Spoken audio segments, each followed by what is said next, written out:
key on the Tempest, simply because that ultimate is, I mean, you would always get a portal key on Tempest. There's no reason, even if you're doing the ridiculous strategy. And this is funny because you see that they are completely dominating us. If we look at the gold per minute, we are still good. But looking here at the kills, we got 4 kills on Gemini with 0 deaths, 3 and 1 Emerald Warden, and I mean we have 1 kill on our team. We have 1 kill from me. And as you can see, the gold is still relatively even. They have no towers on us. I don't often see that the enemy team like counterattacks and tries to get a tower. If they do that, you generally want to stop them, because one advantage we are going to have is that we are going to have more gold than them generally, or about split even if they're dominating us in kills. But you really don't want them to get towers, because then the gold might shift over, and then they'll have sort of a level advantage. And the only thing that's sort of keeping us from getting completely shafted is our ults and the gold advantage. So if we let that slip out of hand, they will kind of crush us very quickly. Mm-hmm. And that is bad, which is a technical term. It would be bad. And we are bad. As we can see, Mig jungling in the enemy jungle. The rare thing to do. He's going to run into this Myrmidon here. I don't remember what happens here, so I'm going to be... Oh, he does dodge. He does sight. Oh, this is very nice. Oh, big plays. Big plays. Mix. Except fucking Myrmidon's entire team comes and completely steamrolls him. But yeah, one of the dangers of jungling in the enemy forest is that often the enemy is there. Yeah, often the enemy will be in their jungle, and especially if you're Tempest, I hear that does not have boots. You may want to not do that. As you can see, they're getting a little frisky here, which, I mean, as they should. They're really using their level advantage and sort of their burst damage to pick us off and disorient us. And this is sort of like the low point in the game where we sort of realize that like we should stop being stupid and like hit level 6 and push. You guys are 12-1. Yeah, it's 12-1. So I mean, this Herald Warden. Oh, I think my exact words in this game over Vent or over Mumble were like, "Can we stop being retarded?" Yeah, a phrase I've said once or twice in my day. As you can see here, we actually, if the enemy decides to be sort of cocky and gank your team and like chase them towards like our entire base, then one thing you can do is just push as 2 people and kind of, you know, not backdoor, but just sneaky push. If I remember correctly, Radiohead is going to go down here because his Invis is like rank 1. And he didn't know that he wasn't invisible, but I make it out just fine. And another thing I should mention is the plated greaves. Something I will talk about in my Battlefield guide, but I get plated greaves, and I believe actually Mr.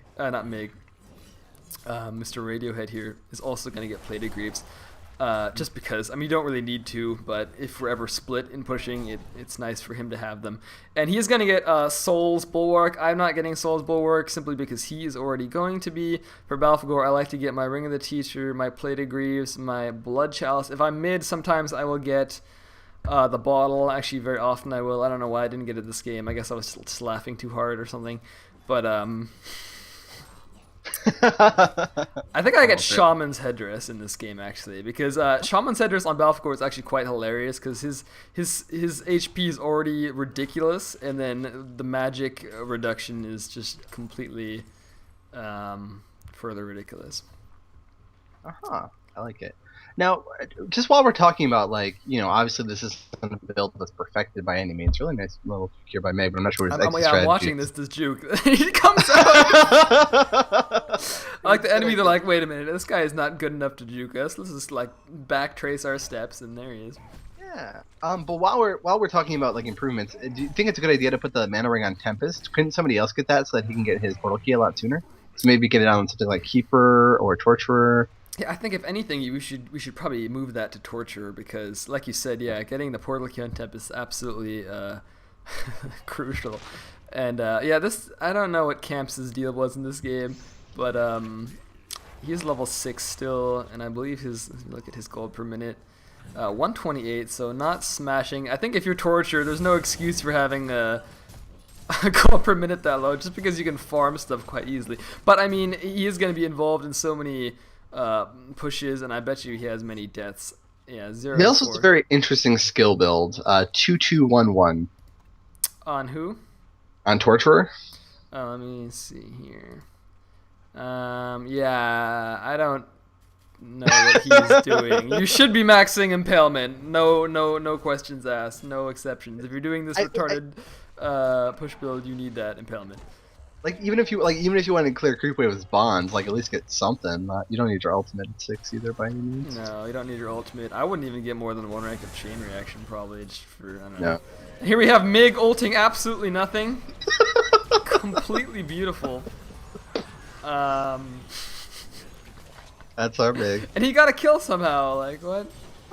But that's the funny thing. Even during these team fights, even while we are like dying or losing or whatever, we're still getting the tower. Just because like they can't focus on us and our summons at the same time. Yeah, it's I mean, you want to force your opponents to make as many decisions as possible so that you can make better ones. Absolutely. And that's a good way of doing it. Is really putting the pressure on early like that.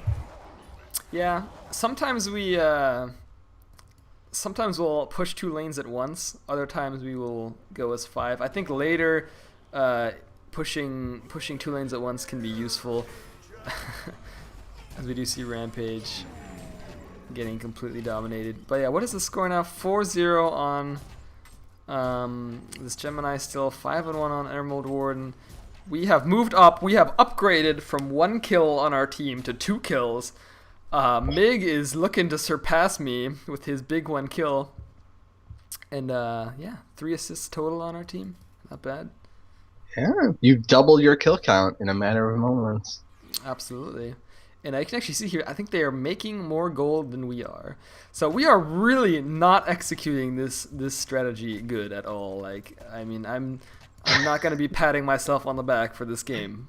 But if anything, let this show you how easy it is to win a game with this strategy. Like, I mean, I wouldn't try this in 1800s bracket, but I mean, this is a 1700 game. I mean, sure, you know, some 1800 guy is like shaking his glass of wine, going like, "This is the stupidest thing I've ever seen." But oh god, there's a pause coming.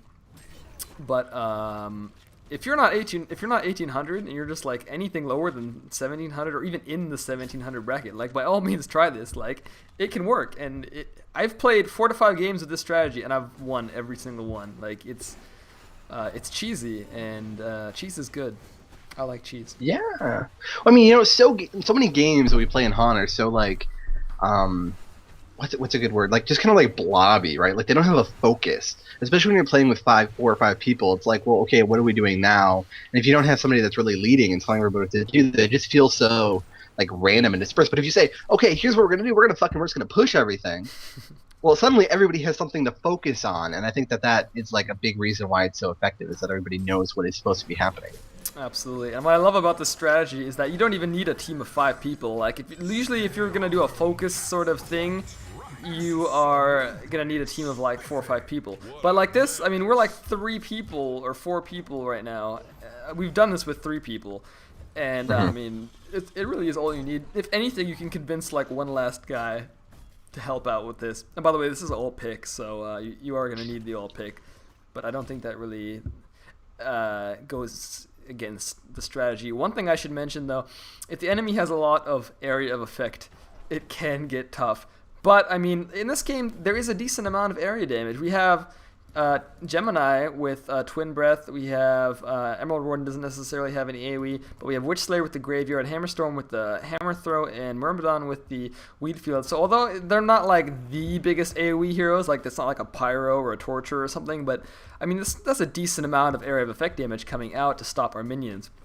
But even then, they can't really do it. And we do have another replay, which I'm not going to show you guys, but the enemy team also had, I forget what they had. They definitely had I'm blanking. They had a Myrmidon, and they had a Monarch, and she did max her Cloud early. So that was somewhat challenging for us early, but it still just wasn't enough. And I think now here we're going to be doing some slightly better ults. Got Mig actually ulting 1 person up from 0. Yeah. Infinite improval. And Now we're sort of... I know there was a tipping point that's coming some point where I just like start killing stuff. The thing about Balfagor is that Balfagor, he can farm quite well. And especially when you're getting all these towers and you're getting all this bonus gold. This is why I like to get shamans on Balfagor. Because you'll just start to... You're not really carrying in the sense that you've got... all these like late game, damage or whatever, but you're just carrying in the sense that you can't die in a team fight, which obviously has not happened yet because I'm 1-6 and this game is just completely ridiculous. And look at this. I mean, we're getting completely reamed basically, but we're raxing them. There you go. I mean, it's like some kind of like kamikaze attack where you're just like, we'll just fucking kill your buildings. And Mig going for the big deny here into the creeps. Unfortunately, not gonna happen. And yeah, I mean, if you're watching this video and you're saying like, wow, these guys are awful, like what can I take away from this game? It's like, yeah, we're playing this game awful and we're still going to win if I can spoil this for you, simply because like I said, I mean, it's just a ridiculous push strategy. And I think this is where the tipping point comes. I think they might get this tower, but then we're all gonna like come and bum rush in with their ults or something. Okay, so we need to play like some Rocky music or something right now.